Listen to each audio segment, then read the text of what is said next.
You're listening to Portfolio, the property law podcast from Davis Blank Furness.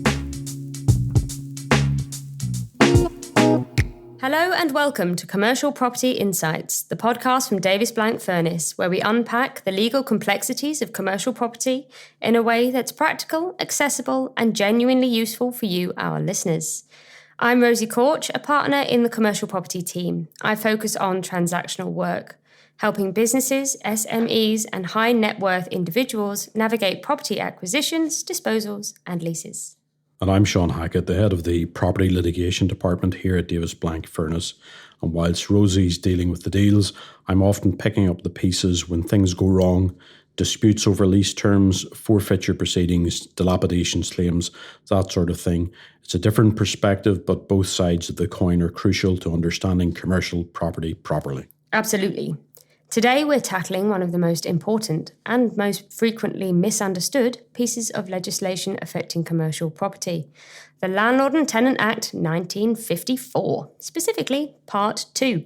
It deals with security of tenure for business tenants. It does indeed, and this is the legislation that gives business tenants the right to remain in their premises at the end of their lease term and to request a new lease unless the landlord can establish one of the several statutory grounds for refusing it.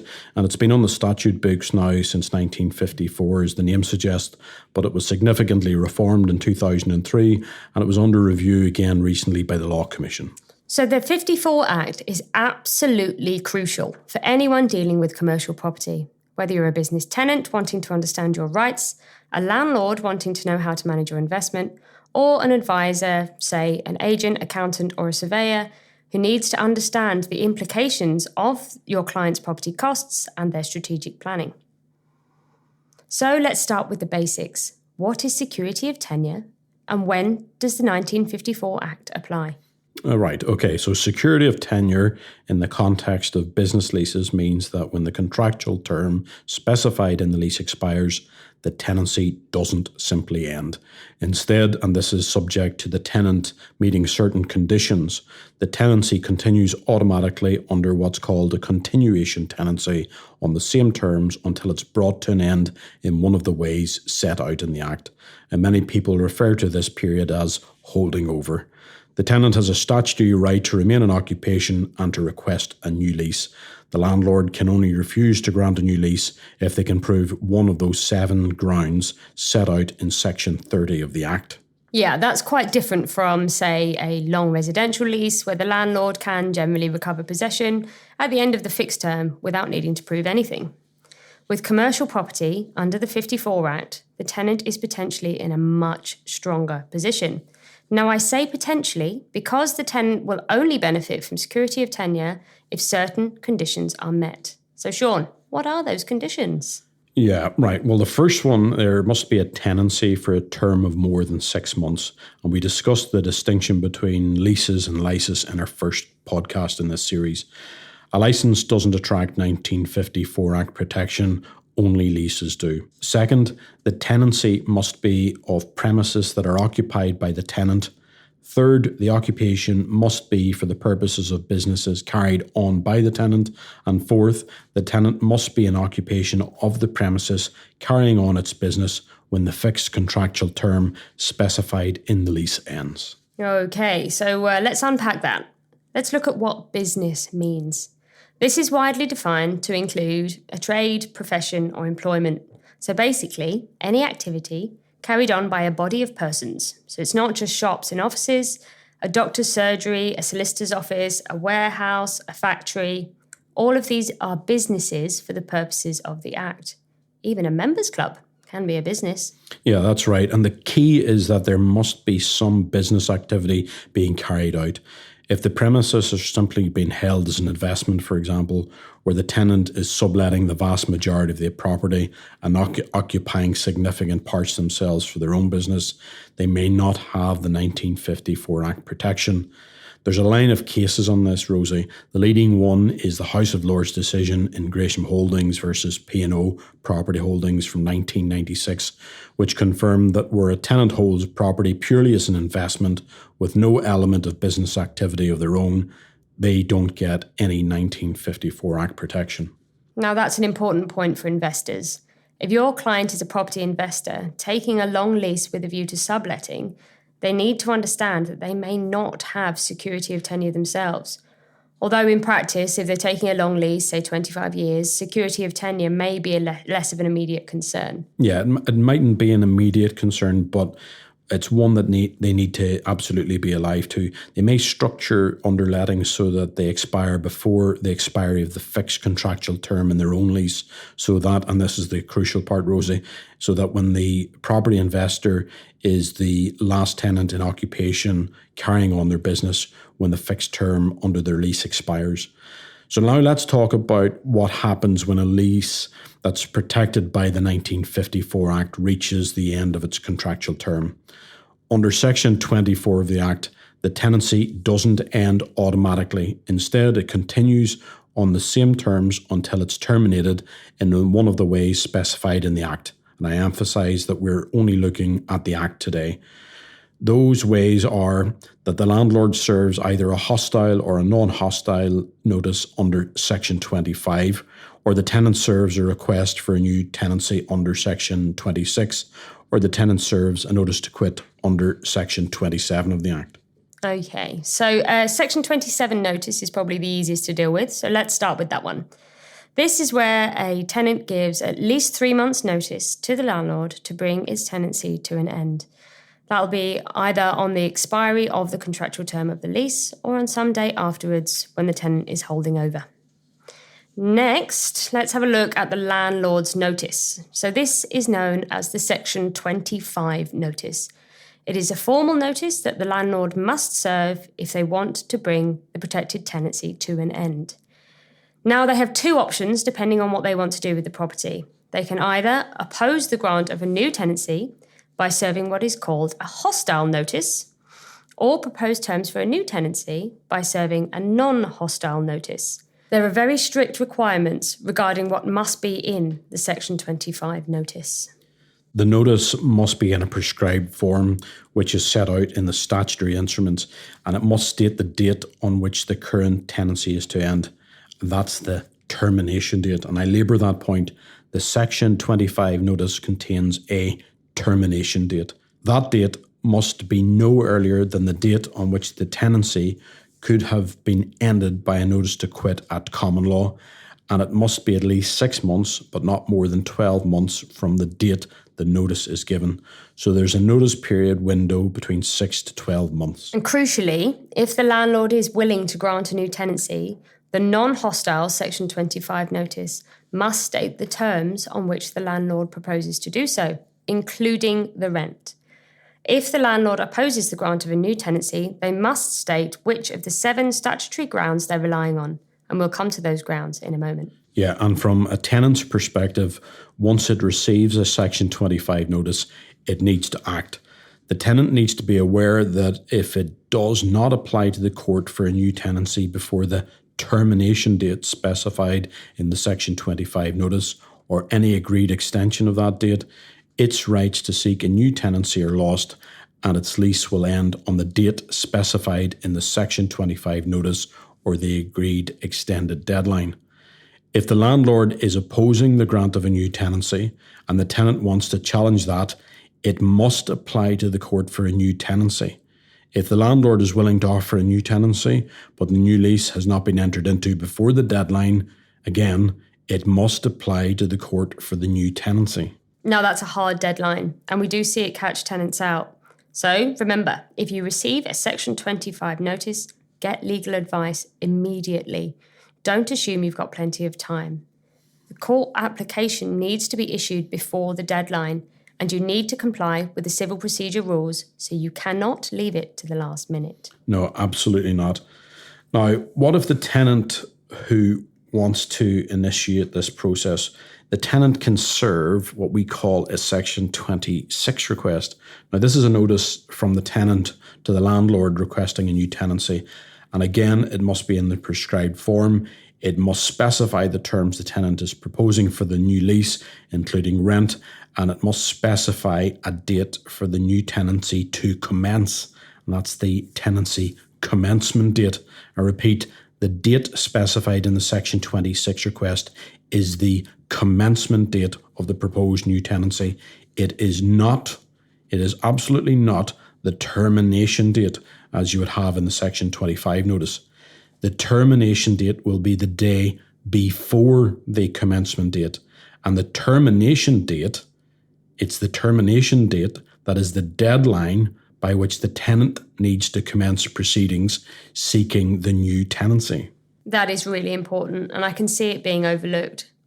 So sticking with the commencement date, it must be at least 6 months, but not more than 12 months from the date of the notice. And it can't be earlier than the date on which the current tenancy could have been brought to an end by a notice to quit. So again, you've got your 6 to 12 month window. Yeah, and here's a key point for landlords. If the tenant serves a Section 26 request, the landlord can only oppose the grant of a new tenancy on one of the 7 statutory grounds if it serves a counter notice on the tenant within 2 months of receiving the tenant's Section 26 request, stating which grounds they're relying on. If the landlord does not serve a counter notice in time, it can't oppose the tenant's request for a new tenancy, but it can contest the terms of that new tenancy. So, there is a big strategic advantage for tenants in serving a Section 26 request if they want to stay. It puts the landlord under time pressure to respond, and it allows the tenant to set the stage for the terms they would like. Of course, if the landlord's beaten a tenant to it and has served a Section 25 notice, the tenant cannot serve a Section 26 request. You can only have one notice in play at any time. That's right. So let's talk about those 7 statutory grounds. These are set out in Section 30, subsection 1 of the Landlord Tenant Act 1954. A landlord can only refuse to grant a new tenancy if they can establish one or more of these grounds. The first 3 are what sometimes are called the tenant fault grounds. Grounds A is the tenant's failure to repair. Ground B, the tenant has persistently been late in paying rent. Ground C, the tenant committed other substantial breaches of covenant, or for any other reasons connected with the tenant's use or management of the premises. So, if you are a landlord and the tenant has been a nightmare, not maintaining the property, paying rent late, causing problems, these grounds give you a potential way to refuse a renewal. But you do need evidence. Seán, what does a landlord need to prove? Yeah, this is really important, Rosie. It's not enough just to allege breaches. The landlord must prove on the balance of probabilities that the grounds apply. And for ground A, you need to show that the tenant was under a repairing obligation and failed to comply with it. For ground B, persistent late payment, and the courts will look at the pattern of payments over time. The odd late payment probably isn't enough. It needs to be a persistent problem. And for ground C, you need to show substantial breaches or problems relating to use and management. So not necessarily breaches of the terms of the lease. And minor issues simply just won't cut it. And here's an important point. Even if the landlord proves one of these grounds, the court still has a discretion whether or not to grant the new tenancy.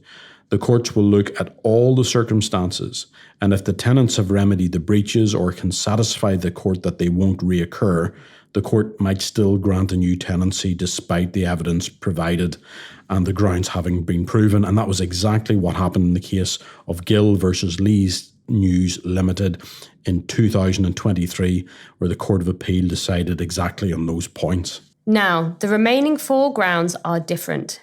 These are the landlord opposition grounds, sometimes called the no-fault grounds, and some of them carry compensation obligations. We've got ground D, where the landlord is willing to provide suitable alternative accommodation. Ground E, this one's a bit complex, but in short, it applies where you've got a current tenancy that was created by a subletting, but the landlord wants to consolidate its holding, and so the landlord will need to end the subtenancy to effectively deal with the whole of their property. Ground F is where the landlord intends to demolish or reconstruct the premises or carry out substantial works and couldn't reasonably do so without obtaining possession. And ground G, the landlord intends to occupy the premises for their own business or residence. And grounds F and G are the ones that we see most commonly in litigation. Ground F, demolition or reconstruction, requires the landlord to show a genuine settled intention to carry out the works, that the works constitute demolition or reconstruction or substantial reconstruction works, and that they couldn't easily do it without obtaining possession.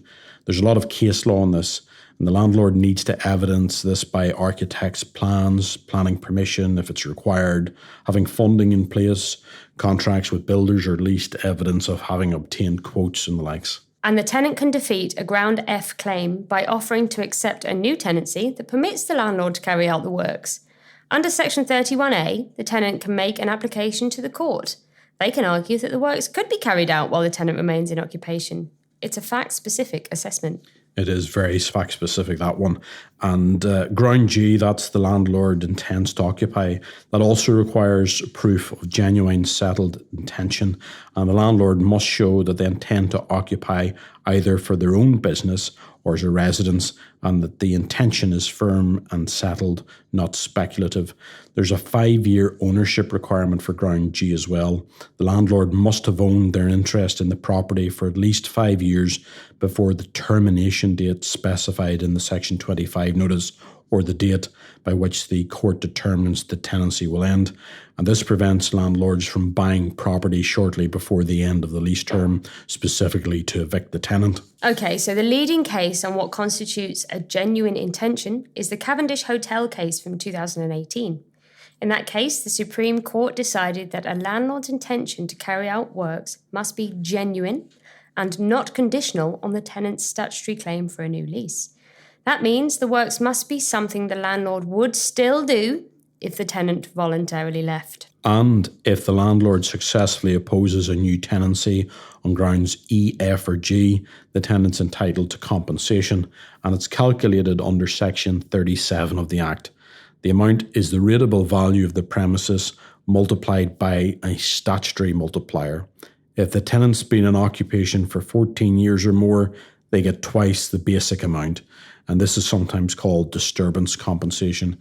It's meant to reflect the fact that the tenant's been forced out through no fault of their own. So, the compensation can be significant, particularly for long-established tenants. But from the tenant's perspective, it's not always enough to cover the tenant's actual costs of relocation, fitting out new premises, loss of goodwill, business disruption. That's why security of tenure is so valuable. You can't necessarily be compensated for being forced to move your business. Yeah.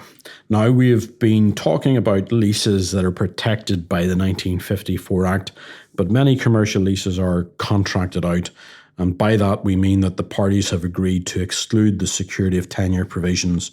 So, Rosie, how does that work? The 54 Act allows landlords and tenants to agree to exclude the provisions that confer security of tenure. So if they do this, when the contractual term expires, the lease just ends. The tenant has no right to remain, no right to request a new lease, and there's a prescribed procedure for contracting out which must be followed very carefully. Yeah, so this is really important to get this right. If you don't follow those procedures correctly, the lease won't be excluded and the tenant will have security of tenure whether the landlord wanted that or not. Okay, so listen up. This is the procedure. Before the tenant enters into the tenancy or becomes contractually bound to do so, remember that includes signing an agreement for lease, which we talked about in our first podcast, the landlord must serve a notice on the tenant. This is often called a warning notice. The warning notice must be in the prescribed form and explain the consequences of contracting out, i.e., it will state that the tenant will have no security of tenure, will have no automatic right to stay at the end of the term, and no right to compensation for being required to leave. The tenant then must respond by making a declaration.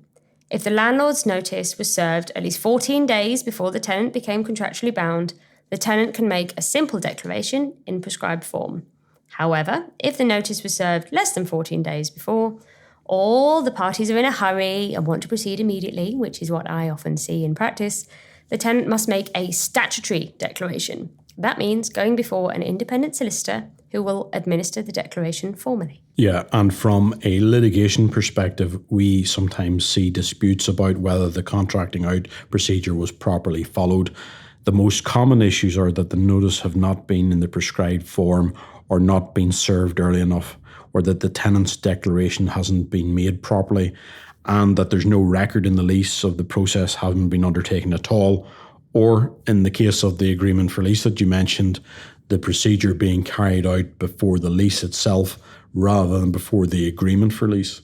Yeah, that last point is crucial. The legislation says the landlord's notice must be served before the tenant becomes contractually bound. If there's an agreement for lease, the tenant becomes contractually bound when they sign the agreement, not when the lease itself is granted. So you must complete the contracting out procedure before exchanging the agreement for lease. I have seen solicitors get this wrong, and it can be disastrous for a landlord. So what happens if the procedure isn't followed correctly? Can the parties just redo it? Not easily, no. Not once the lease is granted. If you realise there's a problem before the lease is granted, you can sometimes remedy it. Serve a fresh notice, get a fresh declaration, and start again. But once the lease is granted, if it hasn't been properly contracted out, the tenant has security of tenure. You can't retrospectively contract out. The landlord is stuck with a lease inside the protection of the Act when they wanted one outside of the Act. Now, this is a bit of a warning note for those portfolio landlords out there. If you are buying a site subject to existing leases, which are purportedly contracted out of the Act, then you need to know that the proper procedure, as in the warning notice and the declaration, were served and completed properly and at the correct time. Evidence should be supplied by the seller as part of their replies to inquiries. An incoming landlord should insist on seeing the warning notice and the declaration and keep the records with the copy leases. This really could help that landlord to defend against the risk of a tenant alleging a breach in procedure and seeking to gain those 54 Act protections down the line. I may sound cynical, but I have seen it happen. No, I don't think you're cynical at all. In fact, that's very sound advice.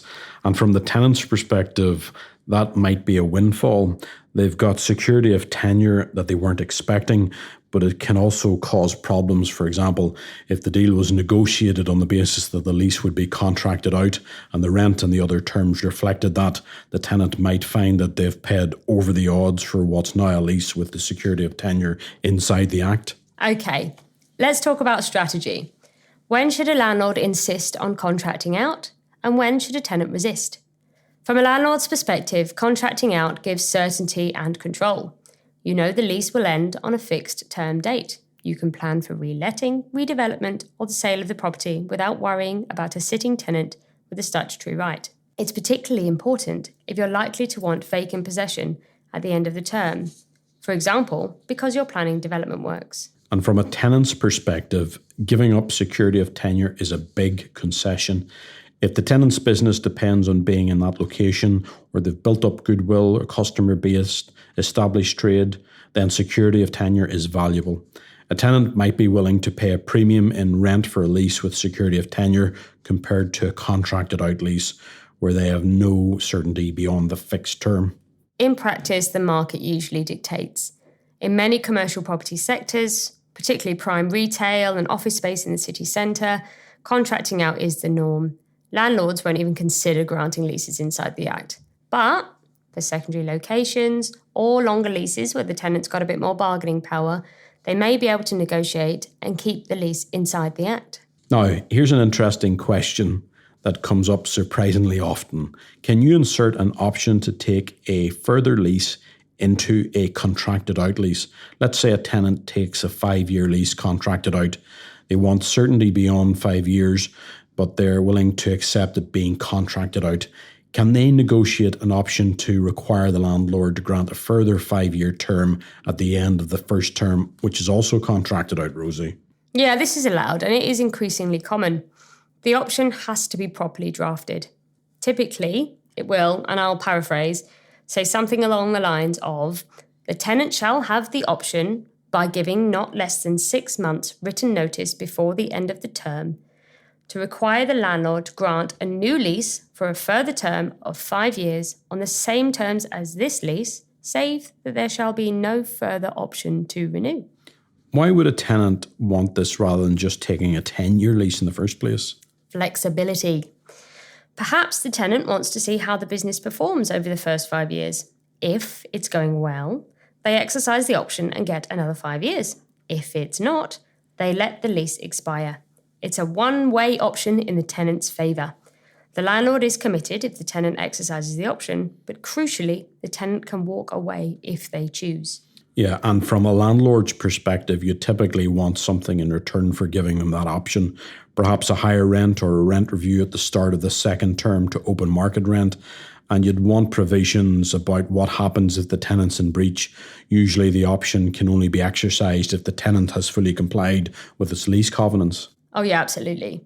And you must ensure that the option is properly contracted out as well. The contracting out applies to the initial term, but when the option is exercised and a new lease is granted, that is technically a new tenancy. You need to ensure that the terms of the option make clear that any new lease granted will also be contracted out, and you'd require the contracting out procedure to be followed again before the new lease is granted. Yeah, that's a really good point. Okay, well, let's wrap up with a summary. What do the listeners need to take away from today's episode, Rosie? First, the Landlord Tenant Act 1954, Part 2, gives business tenants security of tenure. That is the right to remain at the end of the contractual term and to request a new lease. This is valuable for tenants, but it limits landlords' control. A landlord can only refuse a new tenancy on one of 7 statutory grounds, and some of those grounds carry compensation obligations. Second, the procedural requirements are strict. Section 25 and Section 26 notices must be in prescribed form and served within prescribed time limits. If you're a tenant and you receive a Section 25 notice, take immediate advice and watch the deadlines for applying to the court. If you're a landlord opposing a renewal, you need solid evidence to prove one or more of these statutory grounds. Third, contracting out is common but must be done properly. The landlord must serve a warning notice and the tenant must make a declaration before the parties become contractually bound. If there's an agreement for lease, that means before exchanging the agreement. Getting this wrong is a costly mistake. And fourth, whether to contract out is a commercial negotiation. Landlords typically prefer contracted out leases for certainty. Tenants prefer security of tenure for business continuity, and the balance depends on the parties' respective bargaining positions and the property market. And finally, options for further terms in contracted out leases are a very useful tool for giving tenants flexibility whilst maintaining the landlord's desire to avoid open-ended 54 Act protections. Indeed. Well, that's all for today. Next time on Commercial Property Insights, we'll be looking at fitting out works, alteration covenants and reinstatement obligations. How can tenants ensure that they can adapt premises to suit their business needs? And what happens at the end of the lease when the landlord wants the property put back the way it was? It's a major source of disputes, so we'll have plenty to discuss. Until next time, thanks for listening to Commercial Property Insights from Davis Blank Furness. If you've got any questions on anything we've covered today, get in touch by visiting our website, www.dbf-law.co.uk. Take care.